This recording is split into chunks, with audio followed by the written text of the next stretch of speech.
morning. My name is Brian Solis, and I'm a digital analyst. That's my job, is to study disruptive technology and its impact on business. Over the years, as you have all witnessed, technology keeps crashing over us. And just when we think there can't be something new, we get Snapchat. And then we get Snapchat glasses. And then we get all of these things that are in succession that continue to change the world, and we have to try to keep up. Over the years, I also had to become an anthropologist, a digital anthropologist, because technology's impact, oh, tell them I'll call them back. Technology's impact on business is a result of technology's impact on society. Our customers are changing. Our customers aren't just changing, they're also brand new types of customers. But the same impact is also happening inside of our organizations. What's happening to customers is also happening to our employees. And I know you know this, and I know you know about all of this disruption, and I know you're trying to keep up with all of this technology. And when you hear and you see all of these stats around us about just how much the world is changing, it's very easy for us to go back to work and say, well, that's not my world. My world is this. This is my reality. I'm very happy to hear that there are board members here today, because you are the key to the future. Because what happens is, in the face of all of this disruption, we know this is happening. We continue to go back to work, and we process all of this with the same legacy mindsets, the same ways of thinking, the same ways of valuing our work, the same quarterly reports that many of us still have to report out, the same shareholders that govern just to what extent we can be customer-centric. But all of that has to change. I believe that the word experience, the word value, the word relevance, these are all things that we now need to take a step back. Because what I am learning how to become is not just an analyst or an anthropologist, but I think right now in business we need a little bit more philosophy. I think we need to start asking some really important questions, and I think we really need to think about what is our role in all of this change, because someone has to make decisions about the future. The thing about that, and I find it ironic, so all of this talk about innovation, and I'm going to show PowerPoint slides.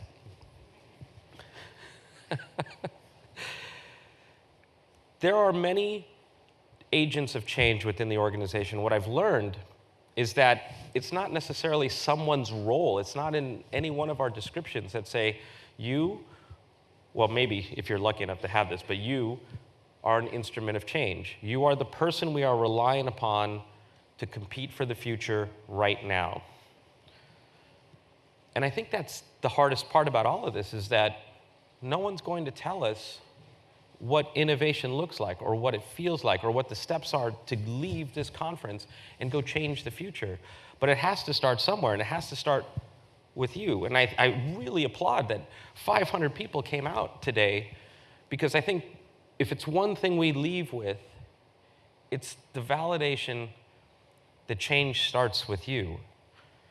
And that's the hardest part, is to accept that change is happening, and that when you go back, the very comfort of going back to work, the very comfort of the processes that you have, that the meetings that you have, all of the things that surround you when you go back to work that tell you, no, this is normal, this is okay, we've got time.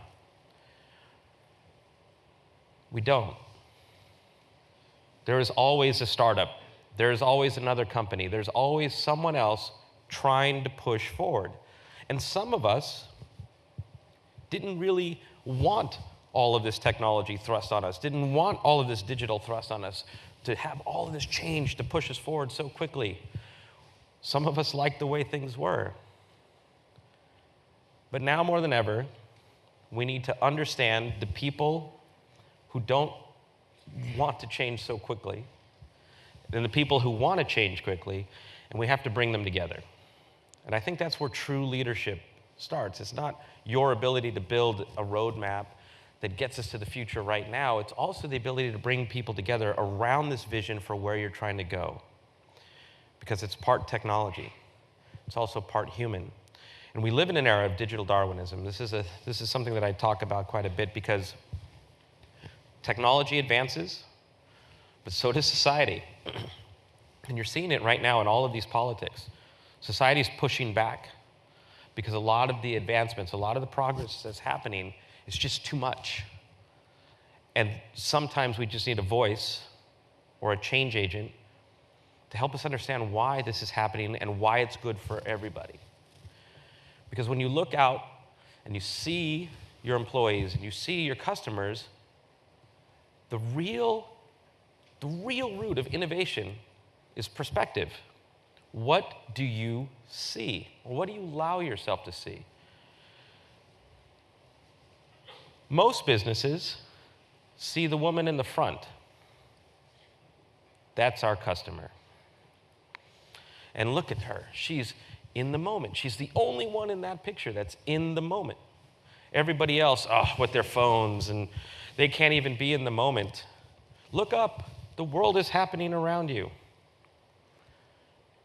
But everyone in this picture is in the moment. And we have to see that, and we have to appreciate that. And the difference is that how do we unite everyone around a common vision for where we're going? Well, it's a shift in perspective, and that starts with you. You have to be able to first see that and be okay with it. And not necessarily, a lot of executives I work with will say, yeah, well, see this. In my day, we used to go to a concert and actually watch the live act. Now everybody is with their cell phones shooting the live thing. They're not even there. And I have to say, well, first of all, anytime you start a sentence with, in my day, so a shift in perspective could be, look at this woman, this selfish woman here in the front row, not sharing this special moment with all of her Facebook friends that couldn't be there. Everybody is learning how to live digital in their own way. And as parents or as managers or as executives, we tend to judge it. We tend to look at it and say, that's not my world. You should live life the way I lived life. But that's what gets in the way of true innovation. When we go back to work, we have to challenge our routine. What are we doing? And why are we doing it? Technology isn't the answer. It's an attempt. The real answer is, what are you doing with technology and why? And how are you going to change not just your business, but your position in the world, your position in the market? Not today's market, tomorrow's market, because tomorrow's market is happening right now. I study digital transformation. It's one of the most important trends happening in business today. But I tend to look at it less from a technology perspective. In all of my years of studying digital transformation, I keep wanting people to understand all of this is happening as a result of how people are changing, how people live life, how people work. So it's not just your investment in the cloud or in AR or VR or IoT. It's your investment in how you do business, how you see and appreciate customers and employees, how you change business models to compete differently now, then how you use technology to implement your vision. And I've documented these 6 stages that companies go through as they begin to change. Because when you start asking different questions, or as Paul said, when you start talking to different groups, when the left brain meets the right brain, you realize no one person is actually responsible for innovation or transformation. It's a collective effort. It's not political. It's not ego-driven. It's not all of these things that exist in our culture today. There are very few companies at the far right of this, which is innovative. Because to get there, you're essentially becoming a new company. Your culture actually starts to change and say, you know what? It's okay to take a risk, which right now might seem impossible to a lot of us. because we're bound by all kinds of things, shareholders or stakeholders or compliance or regulation. But you still have to change. And most companies will say, we want to innovate. We want to modernize our IT infrastructure. We want to improve operational agility. So do it. But what does that mean? The word innovation, the words digital transformation, these are all things that are starting to become so often used that we're sort of losing their meaning. Digital transformation literally means changing. But when I study how companies are going to change, they're not. They're essentially progressing. They're investing in new technology with the same frameworks, the same mindsets. That's not going to work. Might seem like it's working because it feels good that you're investing in new things. It feels good that you're having these new types of conversations. But the world continues to evolve. The politics inside of the organization continue to progress because no one has this grasp, this unified view of what change is for and why. So you have reports, like I found in my latest report, that the CMO was the one leading digital transformation, and then all of the CIOs that I talked to with this research was like, that's not true, that can't possibly be true. I don't know what to tell you. It was a survey around the world. But it doesn't necessarily mean that that's fact. No one person can own digital transformation because it's an entire organization. Everybody should be part of it. CEOs are trying to hold CMOs accountable as the primary driver of growth. So therefore, they're investing in new technology as a way of reaching new customers, as a way of trying to connect with audiences the way that in new ways that they couldn't do before. And they're trying to figure this out. But we don't do it with a vision. If you remember that picture, many people are still investing in technology as a way of trying to connect with what they see or what they view as the customer that used to be.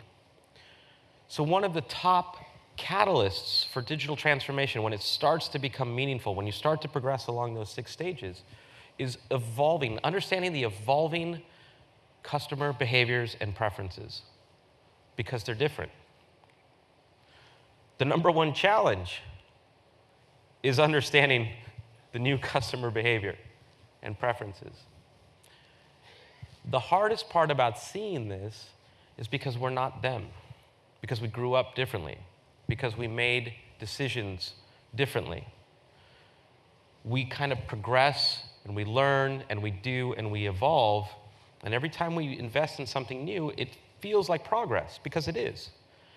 But now you have a customer that is starting to change, not just radically in how they do things, they're changing in how they value things. And that's the core of, I think, what all of this is about, is what we think they value and what they actually value are different. This is why you have a sharing economy. This is why you have all of these things that are happening today, because people are learning that they can live life or they can work the way they want to.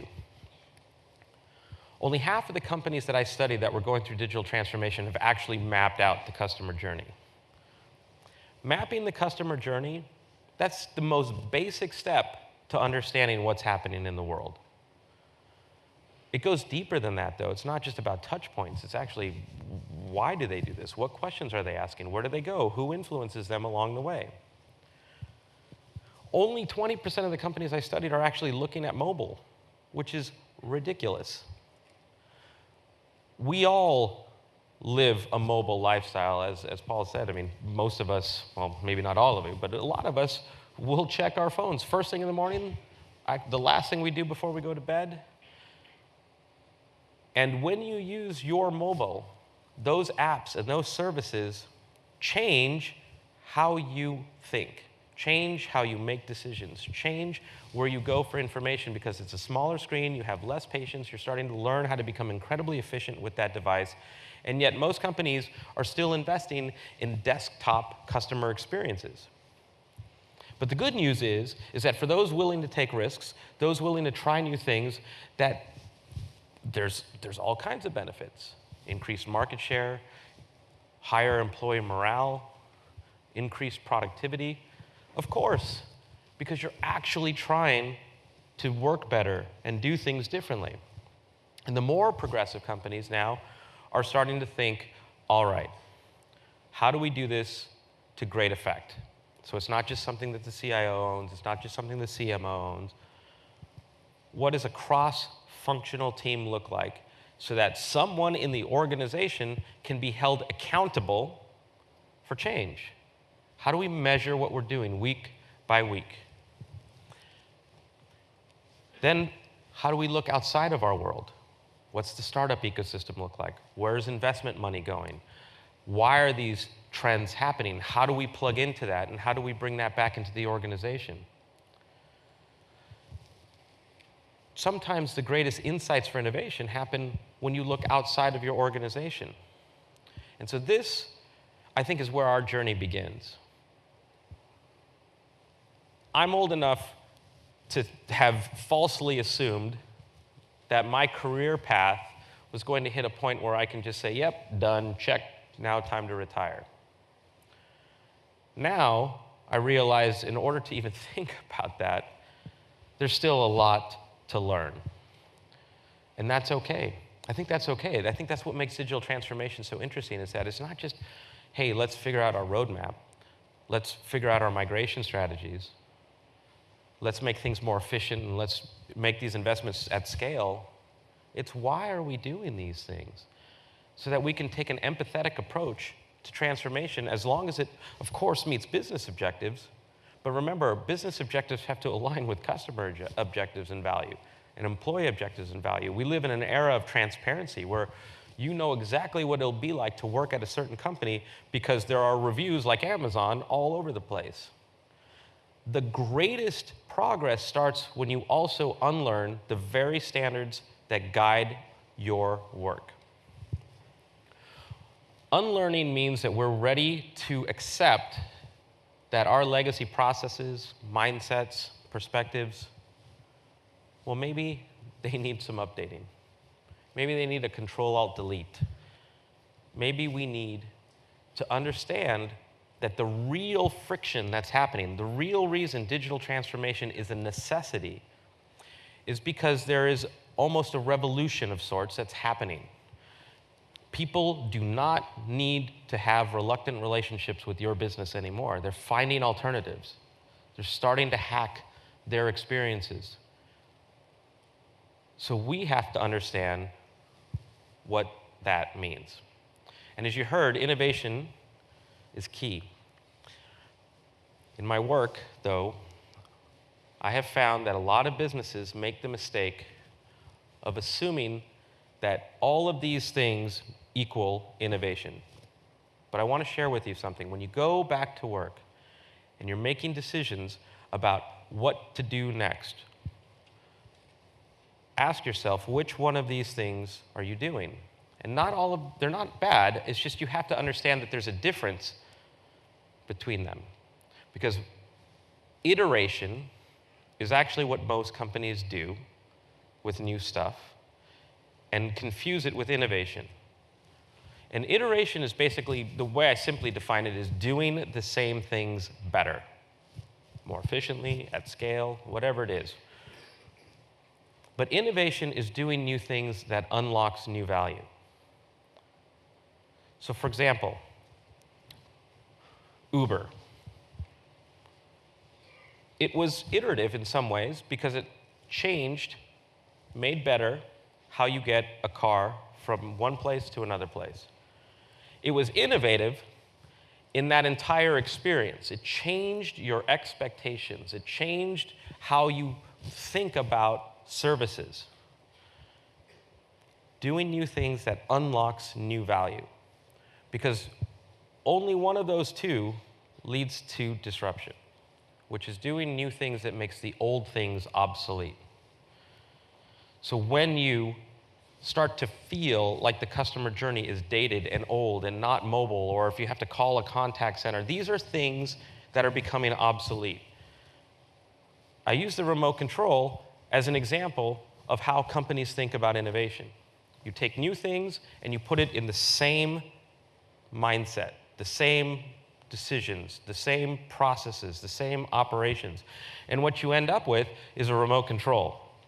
Sure, it's functional, but do you know that today the average remote control has 70 buttons on it? Oh, Netflix? Just make a button. It's so bad that I had to study it. Like, what happened? And then you have these fantastic televisions that exist now that are thin and bright and high resolution, and they all ship with a remote control. Like, who's not talking to who? And we have these reluctant relationships with the remote control. We use them because, that's just the way it's always been. There's nothing better until there is something better. And the minute that something better comes along, you will never, ever want to use that remote control again. You won't have to. This is how we have to think. Are we building the remote control? Or are we thinking about a new way to interact in this world? What does the I in CIO represent? Not what it used to. I think that innovation now, sure, you can have staff that manages and implements and trains, but there's got to be another path as well. Remember, technology isn't the solution. It's part of the solution, and you have to be part of this visionary team that's thinking about this. Because there are business expectations of IT. There are business expectations of the CMO. Why would they be different? Why would they be disparate? Why would they operate individually? Why wouldn't they actually work together? And this is what's happening. This is a report actually just published by Deloitte. I found it fascinating because it was starting to tell a more human story. It was starting to tell, if you work in technology, you have to be more than just the person responsible for technology. You have to actually be a human being trying to bring about change within the organization. Trusted operator, change instigator, business co-creator, all of these things now are expanding your role because businesses need this. I think if you look towards what all of this means and how all of this is playing out, you have essentially a new type of role emerging. You can call it the chief digital officer, you could call it whatever you want. Titles aside, we all have to do the same things. Someone has to be able to hear you say that this is what you're going to do. Because believe it or not, management and leadership, they don't know what to do. They don't know what to tell you. They need someone to help them see the world differently, to see markets differently, to think about the fact that these investments, this money that we're talking about spending, it's not a cost center. This is an absolute investment in how your business competes now and in the future. The greatest enemy of all of this, unfortunately, is the board and shareholders, because they think in short term. They want returns. They need to see that your investments are delivering out shareholder value, because why else would we be in business? But the most bold leaders today are telling the board, or they're getting the board to buy in, and they're telling shareholders, look, get it. But we have to take some time to invest in our future. That's how business works. Otherwise, we get disrupted, which is an old economic principle from the early 1900s when Schumpeter said that there's creative destruction. Every industry rises, and then another industry rises to take it down. That's just the whole point of this.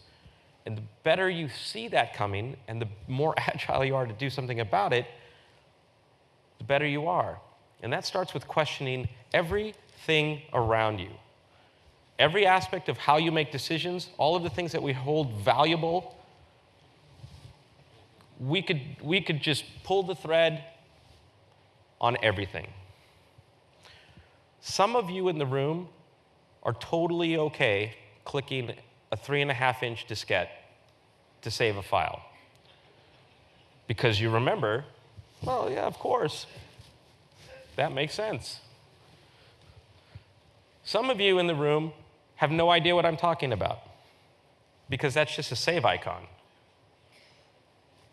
So you bring those worlds together, and this is where leadership begins, because how you see the world and the decisions you make in how you're going to compete in that world are bound by things like this. They're still rooted in things that have no meaning anymore. Yet some people in the world will just talk to you about the future, and they will have a fresh perspective that'll sound crazy. But it's simply because they don't know what the old world was like, and they don't care. They don't have to know.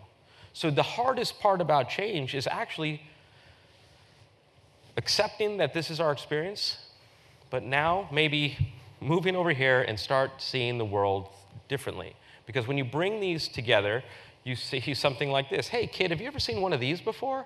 Oh, it's so cool that you 3D printed the save icon. Which perspective is right? They're both right. But we have to allow ourselves to see things from another perspective. And this is something that I call Generation C, where the C stands for connected. Several years ago, I was doing a ton of research on how consumers make decisions. And I found that those who live a digital lifestyle, so if you have an iPad or a smartphone, or if you're on Facebook, or if you use Uber, or if you use Tinder, all of these things start to create a new type of person that's not bound by age or income or education. You're all bound by the way you live life, interests, aspirations, behaviors. I found that 55-year-olds made the same types of decisions as 25-year-olds, just the same processes. And you start to untangle all of this, and you realize I can design a customer experience or an employee experience rooted in the history of what a 3.5-inch diskette is, or I can see things through their eyes, allow myself to feel empathy, and start to make investments that are going to play out because this is how behavior is playing out, not because I want behavior to be the way it used to be, or follow these rules, or do these things because that's the way it's always been done. This is life, whether we like it or not. It's not going backwards. This is an art series where the photographer removes the smartphone from everyday scenarios so that we could kind of look at that and say, oh my goodness, that's what that looks like. Because in the moment, it's just what you do. It's also a visual metaphor for what I call the ecosystem. This is the new market. These are your customers and these are your employees. And you should let it inspire you. You should laugh at it too, because why not? It's funny. But at the same time, it is different. And I think that's okay. We just have to understand it. Because when we look at it, we judge it. We'll see this and say, oh my gosh, in my day when I used to go to parties. But to them, it is the best party ever. They're telling everybody that right now. This is just how they choose to experience it. And our natural instinct is to see this and say, put your phone down. Or we can now start to understand what is the relationship with what's happening behind that screen. The relationship isn't to the device. The device is just a medium to another world that's happening in that screen. And the more we understand that, the more we understand how that changes their expectations, their preferences, their behaviors, the more we can start to design a world that seems relevant. This is a real sidewalk in China. And some of you actually say, why don't we have that everywhere? I mean, we have bicycle lanes, but we need smartphone lanes. I definitely need this in the airport. How people see and value everyday things is so different. And it's okay. Once we start to understand it, we can see what's really happening. I call customers and employees lovingly, of course, accidental narcissists. Because technology and apps and services are teaching them, programming them, that they are the most important person They are the center of their own universe. So why doesn't everything operate like Uber? And that's to the level, that's just the beginning. When people are accidental narcissists, I mean, we all feel it. I mean, if you had a great dinner last night, you probably took a picture of it. You probably put it on Facebook or Instagram. And you probably looked incessantly to see how many people responded to that picture. If people didn't respond fast enough, you actually felt like, what's going on? It's not right. Maybe it was the lighting. I should take another picture. This is playing out in ways that, why we have all of these fascinating quotes around us. All of this adds up to big shifts in the market. This is an infographic that I'm working on. It's called The Wheel of Disruption, and it started out several years ago where I was tracking the biggest disruptive technologies that were going to play out and just change society. It got to the point where I actually couldn't even keep up with my own graphic. Because all of the things that we hear about, VR, AI, autonomous driving, which, by the way, I've driven 70 miles in an autonomous, I didn't drive it, I was driven in an autonomous car for 70 miles in a Nevada desert. It's mind-blowing. It's just mind-blowing. But I'm not just going to sit there and say, wow, that was cool. I now want that. That's going to change how I go through my days. It's going to change, do I even own a car, right? Or will Hilton own a fleet of cars now that become just moving rooms that I just rent, right? All of these things impact society to the place where you now start to, when you look backwards, it all makes sense. Of course, television isn't what it used to be. Of course, people don't think about TV as just this thing that hangs on a wall. Of course, people don't necessarily need satellite or cable television anymore because you have access to whatever you want, when you want it, wherever you want it. All of these things are playing out in massive disruption. I mean, think about iTunes. Think about how disruptive iTunes was. And it's also a sad indication of where Apple is and where it's going. But even iTunes was disrupted a few years later. And think about this. It's not just technology, right? The reason Spotify is absolutely destroying iTunes is because human beings have lost the value of music monetarily. We all still love music, but over time, people just started to feel, well, why would I pay for an album? What's the concept of an album? To them, the album is this idea of a 3.5-inch diskette. They just don't know it. And we look at it and say, oh, that sucks. It's horrible.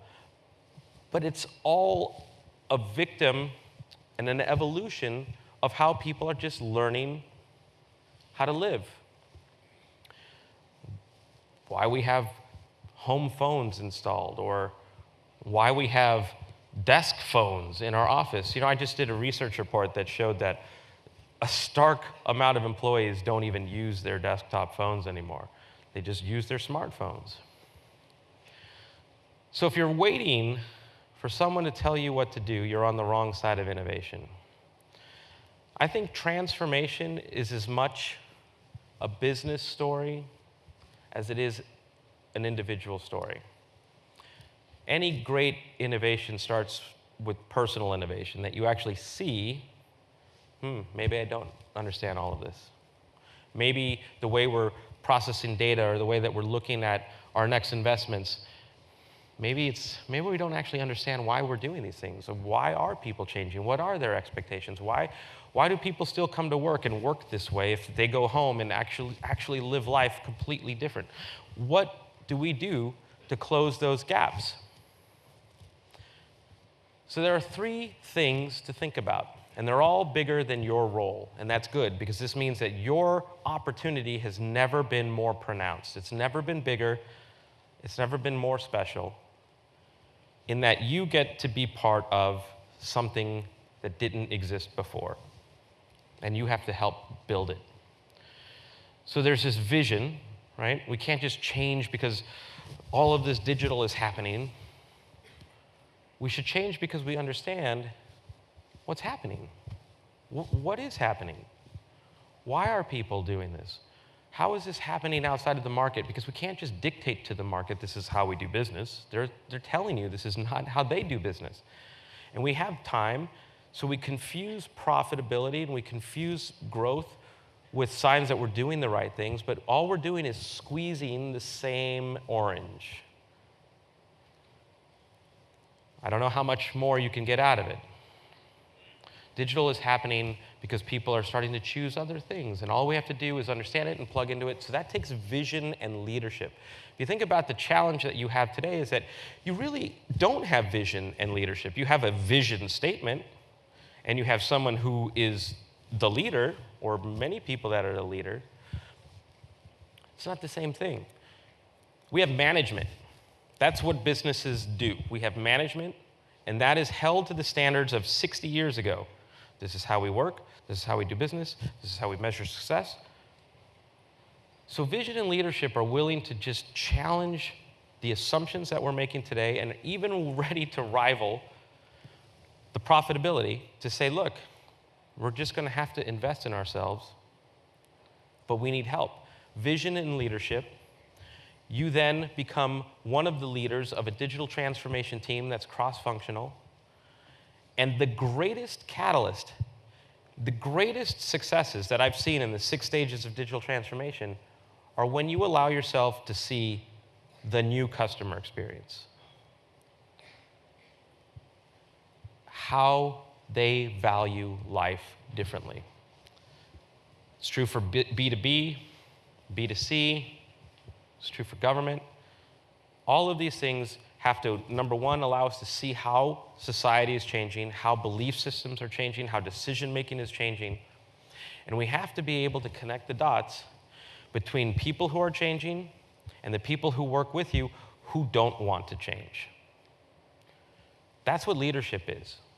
It's not just going after the new people, it's bringing people with you so that you can all be successful. And that starts with asking different questions. Because the questions we're asking today are limited to the box in which we work. So if I tell you, hey, think outside the box, let's be creative. All I'm doing is putting you in another box. I haven't changed the rules. I haven't changed the norms. I haven't changed what's okay. And so when we go have that brainstorming session, well, the last thing that you need is the highest paid person in the room to actually be in the room. Or just tell them to be quiet. Let other people speak freely. Let people tell you what they're thinking and start to value that and start to reward that. Start rewarding people for giving you ideas. Because right now they're afraid to. This is a metaphor for how to see life leaving this conference. This is an app that turns the camera on your phone while you're texting so that you can safely navigate the roads, not get hit by a bicycle or a car or run into a tree. And there's a difference between sympathy and empathy. One is, oh, these mobile customers are so crazy. That's sympathy. Empathy is like, yeah, I totally need that. By the way, it's not a popular app because it's actually hard to hold your arms up for long periods of time and tag. Everything I'm saying flies in the face of convention, but I'm not a revolutionary. I'm just a pragmatic human being that sees the world is changing and maybe we should change along with it. The world doesn't necessarily have its leaders to say this is how you should use all of these things, but maybe that's exactly our opportunity. But we can find every reason why we can't do something. Our regulations, our shareholders, our board, our this or that, our processes. Those are the reasons why people fail. And by fail, I mean absolutely not willing to try new things. It's okay to fail when you try new things because at least you're trying new things. These are great times, very interesting times to say the least. But what separates, if you just look at the world, what's happening is that people are pushing back against change. They want things to go back the way they've always been. Other people are actually just pushing forward. We're not going backwards. What we need is someone to bridge those worlds, somebody to lead us in a way that's positive, where we could use technology in ways that I could subscribe to that vision. You have to be willing to innovate, to do new things that creates new value. That's all that word means. What is at the heart of that is your value proposition. What you sell today and how you sell it versus how people value things and how they want to buy it, that's creating a gap, right? And that's our opportunity to see what it is and to close it. Taking risks is hard. We don't reward that today. We have to, because it's the only way to do new things. Otherwise, you are stuck in incrementalism, and that's not innovation. But along the way, you're going to learn, your team is going to learn, your company is going to learn, you're going to get more expertise, more experience in this, and over time, you get stronger, you get better. You open yourself to see the world differently, you open yourself to do things differently, and you actually start to get good at it. Innovation is not just something that happens with startups. It's just a perspective. And then allowing you to be surrounded by people who support that perspective, who collaborate in new ways, who think differently about customers and employees, and let those differences inspire you to do things differently. There's no book for this. There's no roadmap for this. There's no real blueprint. The relationship between you and your customers, the relationship between you and your employees, and this is exactly where disruption begins. You either get disrupted or you become the disruptor. But it happens because you are going to do new things that make the old things obsolete, because that's what happens with creative destruction. You have a choice in it. And that's why I actually am wonderfully optimistic about all of this, because it has to start with someone. And this conference is about bringing people together to say, maybe I'm that someone. Maybe I can go back and get people to see differently so that we can start to act differently. Innovation starts with you. Thank you very much.